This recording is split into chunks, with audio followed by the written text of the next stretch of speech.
पिला माने आज आम पढ़ा कारक कारक कौन कारक विषय जानिबा पूरा भल भाव आज पूरा ए टू जेड आम कारक विषय भल भाव आज पढ़ा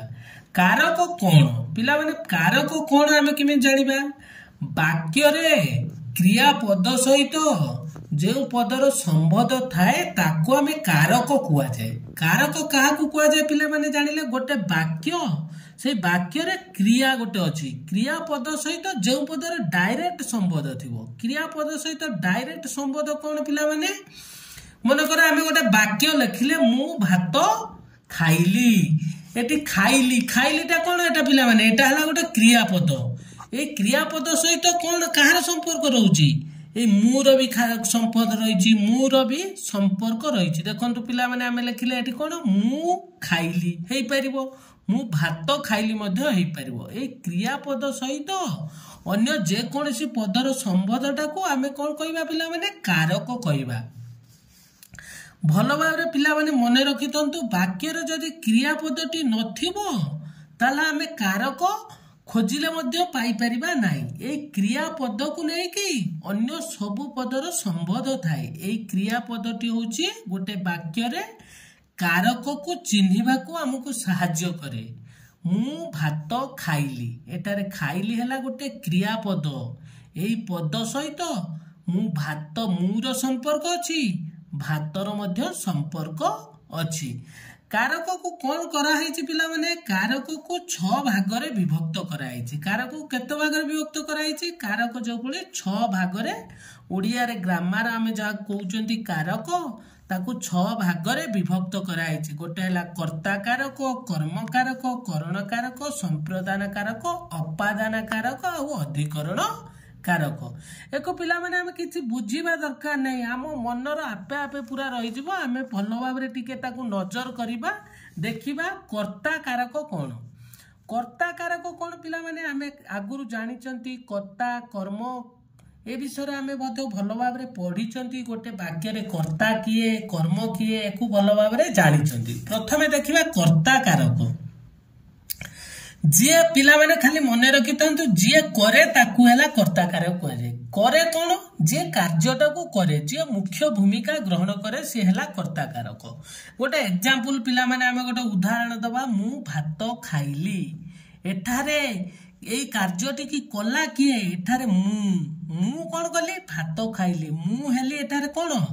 कर्ता एटा को पिला माने कोन कहबा कर्ता कारक बोली कुआ जाय। एटा कोन कुआ जाय पिला माने कर्ता कारक कुआ जीवो हैला। वाक्य रे जोटा हमर जो पदटा करउ थाए सेटा हला कर्ता कारक। आ गोटे सिंबल पिला माने रखिथिबे मने रखिथिबे कर्ता कारक रे सब बेले माने टी मु माने कोन गोटे जिंस बुझौची मु माने एका मुटी भात खाइली एटारे मु हेले कर्ता कारक मन रखिला। कर्ता कारक पिला माने कौन आपण माने जानि पारले जिए करे गोटे वाक्य रे जे जेकोसी कार्यटी करूथुबो जेपरि मु भात खाइली मु गाड़ी चढ़ुची एटारे कोन हला मु हेला गोटे कर्ता। राम बाजार को गला राम कोन एठी राम पिला माने कर्ता। तापरे हमें पढिबा पिला माने कोन कर्म कारक। कर्म कारक क्या कुआ जाए पिला माने आमे वाक्य रे प्रथम रु आमे पढ़ी आसीचंती कर्ता कर्म क्रिया ए विषय जानिचंती। दुई हला कर्म कारक कोन जहा कर्म हेला बा जहा साहाय्य रे कामटा हेला ताको आमे कोन कहबा कर्म कारक बोली कहि थाउ। कर्म कोन हेला एठी आमे पिला माने गोटे उदाहरण दबा पिता पुत्र को डाकुछंती। एई वाक्य रे पिला माने मते कहिले एई वाक्य रे कर्म किए पिता कौन हैला पिता हैला कर्ता। एठी कर्ता बा कर्ता कारक बोली पिता को कुआ जाए। पिता कौन करूचंती पुत्र को डाकुचंती पितार कामटा कौन हैला जो कर्मटा कौन हैला पुत्र को डाकिबा एटा हैला कर्म एटा को आमे कर्म कारक बोली कहि थाउ। कर्म कारक रे 6 ट्रिक गोटे पिला माने कौन मने रखिथिबे जो वाक्य रे कु ए सब व्यवहार आइतिबो ताको आमे जानले एटा हला कर्म कारक। कर्म कोन जानि देले पिला माने जो कर्मटी हुए पिला माने कोन कले पिला माने क्रिकेट खेलुछंती एटार कोन हबो पिला माने हला कर्ता कारक ଖେଳୁଛନ୍ତି ଏଟା ହେଲା କ୍ରିୟା ପିଲାମାନେ କଣ ଖେଳୁଛନ୍ତି କ୍ରିକେଟ ଖେଳୁଛନ୍ତି ଏଇ ଯୋଉ କ୍ରିକେଟଟି ଶବ୍ଦଟି ରହିଛି ସେଇଟା ହେଲା ପିଲାମାନେ କର୍ମ କାରକ ତାପରେ ପିଲାମାନେ ଆମେ ଦେଖିବା କରଣ କାରକ କଣ କରଣ କାରକ ପିଲାମାନେ କିଛି ଏଠି ନାହିଁ ଖାଲି ମନେ ରଖନ୍ତୁ ଯାହା ସାହାଯ୍ୟରେ କାମ ବା କାର୍ଯ୍ୟଟି ହେଲା ତାକୁ ଆମେ କରଣ କାରକ କହିଥାଉ ଯାହା ସାହାଯ୍ୟରେ କାମ ବା କାର୍ଯ୍ୟଟି ହେଲା ତାକୁ ଆମେ କରଣ କାରକ କହିଥାଉ କାହା ସାହାଯ୍ୟରେ ପିଲାମାନେ କାମଟି ହେଲା ଗୋଟେ ଏକ୍ସାମ୍ପଲ ଦବା ତା ମାଧ୍ୟମରେ ଆମେ ବୁଝିବା ରାମ ଛୁରୀରେ ପରିବା କାଟୁଛି ରାମ ଯୋଉ ପରିବା କାମଟି ହଉଛି ପରିବା କାଟିବା କାମଟି ହଉଛି କାହା ସାହାଯ୍ୟରେ କରୁଛି ଯାହା ସାହାଯ୍ୟରେ କରିଲା ଛୁରୀ ଦ୍ୱାରା କାମଟି ହଉଛି ତେଣୁ ଏଇ ଛୁରୀରେ କଣ ହେଲା ପିଲାମାନେ କରଣ କାରକ ଏଇ ଛୁରୀରେ କୁ ଆମେ କହିବା କରଣ କାରକ ପିଲାମାନେ ପଡିଆରେ କ୍ରିକେଟ ଖେଳୁଛନ୍ତି ଏଠି ପଡିଆରେ ପିଲାମାନେ କଣ ପଡିଆରେ ଯୋଉ ଶବ୍ଦଟି ଲାଗିଛି ସେଟା ହେଲା କରଣ କାରକ ଆମେ ପିଲାମାନେ ପ୍ରଥମ ପଢିଦେଲେ କର୍ତ୍ତା କାରକ ତାପରେ ପଢିଲେ କର୍ମ କାରକ ତାପରେ ପଢିଲେ କରଣ କାରକର ଗୋଟେ ଛୋଟିଆ ଜିନିଷ ସିମ୍ବଲ ମନେ ରଖିଥିବେ ପିଲାମାନେ ରେ ଦ୍ୱାରା ଏଇ ସବୁ ଜିନିଷ ଲାଗିଥିବ ତାପରେ ପଢିବା ପିଲାମାନେ ସମ୍ପ୍ରଦାନ କାରକ ପିଲାମାନେ କଣ ସମ୍ୟକ ଦାନ ବା ଯେଉଁ ଜିନିଷଟା ହେଉଛି ତାକୁ ଆଉ ଆମେ ଫେରି ପାଇବାନି ଦାନ ଅର୍ଥରେ ଦେଇଦବା ତାକୁ ଆଉ ପାଇପାରିବା ନାହିଁ ସେଇଟା ହେଲା ଆମ କଣ ସମ୍ପ୍ରଦାନ କାରକର ପିଲାମାନେ ଗୋଟେ ଏକ୍ସାମ୍ପଲ ଆପଣ ମାନେ ଦେଖିଲେ ଭିକାରୀକୁ ଭିକ ଦିଅ ଏଇ ଯୋଉ ଭିକଟି ପିଲାମାନେ ଆମେ ଦେଲେ ତାକୁ ଆଉ କଣ ଫେରି ପାଇପାରିବେ କି ପିଲାମାନେ ଆମେ ଫେରି ପାଇପାରିବାନି ତେଲେ ଏଇ ଭିକ ଦବା ଏଇ ଦିଅ ଯୋଉ ଭିକ ଦେଲେ ଏକୁ ଗୋଟେ ଦାନ ଅର୍ଥରେ ଆମେ ଦେଲେ ତେଣୁ ଏଇଟା ହେଲା ସମ୍ପ୍ରଦାନ କାରକ ଯେପରି ହଉଛି ବ୍ରାହ୍ମଣକୁ ଗାଈ ଦାନ କଲେ ଗାଈ ଟିକେ ଆମେ ଆଉ ପାଇପାରିବେ କି ଆମେ ଚାହିଁଲେ ପାଇପାରିବେନି ସେଇଟା ହେଲା କଣ ପିଲାମାନେ ସମ୍ପ୍ରଦାନ କାରକ ତାପରେ ପିଲାମାନେ ପଢିବା ଆମେ ଅପଦାନ କାରକ କଣ ଅପାଦାନ କାରକ ପିଲାମାନେ ଆମେ ଜାଣିଛନ୍ତି କଣ ଅପାଦାନ ଯାହା ବିଚ୍ଛିନ୍ନ ବା ଅଲଗା ହେଇଯିବା ଗୋଟିଏ ଜିନିଷ ଠାରୁ ଆଉ ଗୋଟିଏ ଜିନିଷକୁ ଅଲଗା କରିଦବା ଗୋଟିଏ ବସ୍ତୁ ଠାରୁ ଆଉ ଗୋଟିଏ ବସ୍ତୁକୁ ଅଲଗା ହବା ତାକୁ ଆମେ କଣ କହିବା ଅପାଦାନ କାରକ କୁହାଯାଏ ଯେପରି ପିଲାମାନେ ଆମେ ଏକ୍ସାମ୍ପଲ ଦବା ଗଛରୁ ଫଳ ପଡିଲା ଏ ଯୋଉ ଫଳଟି ପ୍ରଥମ ପିଲାମାନେ କୋଉଠି ଥିଲା ଏଇ ଗଛରେ ଥିଲା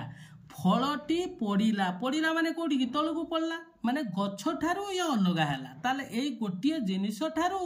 ବା ଗୋଟିଏ ବସ୍ତୁ ଠାରୁ ଆଉ ଗୋଟିଏ ବସ୍ତୁ ଅଲଗା ହେବାଟା ପିଲାମାନେ କଣ ଅପାଦାନ କାରକ ଆମେ ଭଲ ଭାବରେ ଜାଣିପାରିଲେ ପିଲାମାନେ ଅପାଦାନ କାରକ କଣ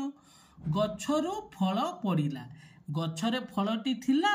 କିନ୍ତୁ ପଡିଲା ମାନେ ଗୋଟିଏ ଜିନିଷ ଠାରୁ ଆଉ ଗୋଟିଏ ଜିନିଷ ଗଛରୁ ଫଳଟା ସମ୍ପୂର୍ଣ୍ଣ ଅଲଗା ହେଇଗଲା ଏଇଟା ହେଲା ଅପାଦାନ କାରକ ଆଉ ଗୋଟେ ଜିନିଷ ଏକ୍ସାମ୍ପଲ ଦବା ପିଲାମାନେ ଆମେ ଆଉ ଗୋଟେ ଉଦାହରଣ ଦବା ଯେପରି କୂଅରୁ ପାଣି ଖୋଲିବା କୂଅ ଭିତରେ ପାଣିଟା ଥିଲା ତାକୁ ପୁଣି କଣ କର ପାଣିଟା ଠାରୁ କୂଅ ଠାରୁ ପାଣିଟାକୁ ଆମେ ଅଲଗା କରିଦେଲେ ସେଟା ହେଲା କଣ ପିଲାମାନେ ଅପାଦାନ କାରକ ଗୋଟିଏ ଜିନିଷ ଠାରୁ ଆଉ ଗୋଟିଏ ଜିନିଷଟାକୁ ଅଲଗା କରିବାଟା ହେଲା ଅପାଦାନ କାରକ ତାପରେ ପିଲାମାନେ ଆମେ ଶେଷରେ ପଢିବା ଅଧିକରଣ କାରକ ପିଲାମାନେ କଣ ଅଧିକରଣ ଗୋଟେ ସ୍ଥାନ ଅଧିକରଣ ବସ୍ତୁ ଅଧିକରଣ କାଳାଧିକରଣ ମାନେ ଗୋଟେ ସେ ସମୟଟାକୁ ଅଧିକରଣ କରିଥିବ ତା ଅକ୍ତିଆର ରଖିଥିବ ମାନେ ଅଧିକାର କରିକି ରଖିଥିବ ପିଲାମାନେ ସେଟା କଣ ଆମେ ଜାଣିବା କିପରି ଅଧିକରଣ କାରକ ହେଲା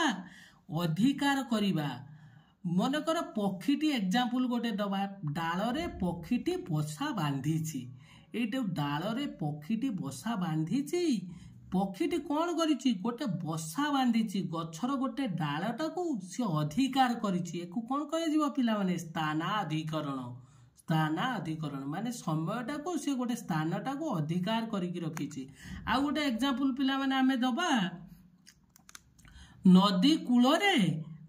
କୂଳରେ କଣ ହେଇଛି ପିଲାମାନେ ପବନ ବହୁଛି ନଦୀ କୂଳରେ ପବନ ବହୁଛି ପବନଟା କଣ ନଦୀ କୂଳ ଗୋଟେ ଯୋଉ ନଦୀ କୂଳ ଗୋଟେ ସ୍ଥାନ ଅଛି ନଦୀ କୂଳ ମାନେ ସେଠି ପିଲାମାନେ କଣ ହବ ପବନ ବହିବ ମାନେ ନଦୀ କୂଳ ଯୋଗୁ ସେଠି ପବନ ବହୁଛି ସେଇଟା ହେଲା କଣ गोटे आम गोटे नदी कूलर गोटे स्थानटा को पूरा कहुच्छे नदी कूल जेकोसी नदी कूल को जी पवन बहब सेटा है आमर कौन पिला अधिकरण करण स्थान अधिकरण आउ गोटे एग्जांपल पिला आम दबा अधिकरण कारक जेपरी आम दबा शरत ऋतु आसिले आकाश निर्मल दिशे शरत ऋतु आसो माने सेटा गोटे समय गोटे काल से काल रे आकाशटा संपूर्ण निर्मल दिशब सेटा है अधिकरण कारक पिला माने आज आपण माने वीडियो देखिले पुणी नेक्स्ट टॉपिक आउ दिने देखिबे।